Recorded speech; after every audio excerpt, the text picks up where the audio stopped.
Hey guys, mambo vipi kwa sababu tusheni jamani. Leo kuna kitu kidogo nataka niongee. Hivi vitu viwili, pande mbili, makeup na nywele. Jamani, kama mnaona nywele hapa ziko mbele hapa.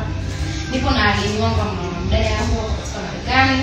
Huyu ni Mwafrika kama mimi tu. So guys, nataka kuongea kitu kimoja. Kuna ile style kidogo inatusumbua watu wa Nigeria. Style ya Nigeria ile wanakata hivi. Wabongo wengi sana wamekuwa wanataka. Sasa nataka nionyeshe tofauti ya nywele ya Nigeria na tofauti nywele zetu. Jamani, sisi wabongo nywele zetu ni fupi.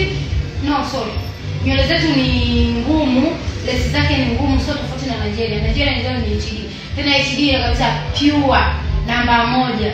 Hauwezi kuweka nywele ya bongo ukasema bado kama Nigeria. Ni vitu tofauti. Pia masuala ya makeup. Unakuta mtu makeup anakuja anakuambia, "Naomba nipake makeup simple tu au full makeup hapo ni bibi harusi." Hilo jamani mnalichukuliaje kwa mfano kazi hapa? Yeye kuja mfano kwenye makeup. Mtu anakuja leo kunipake simple jamani.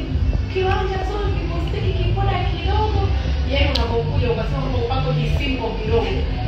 Umeshaanza makeup labda bei fulani. Hapo unakuja unataka simple. Lakini mimi nikupake kitu ambacho wewe umelitaka simple. Siwezi kukupaka ambayo bei ambayo nimekutajia tofauti.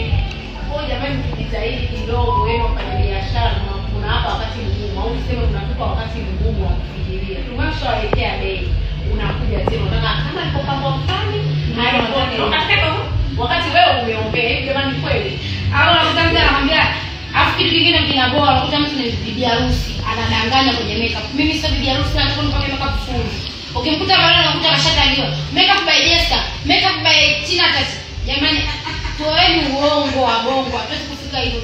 Mkitaka watu wafanikiwe, mkitaka business iongezeke, mkitaka biashara itanuke, lazima uwe mkweli, pesa iongee,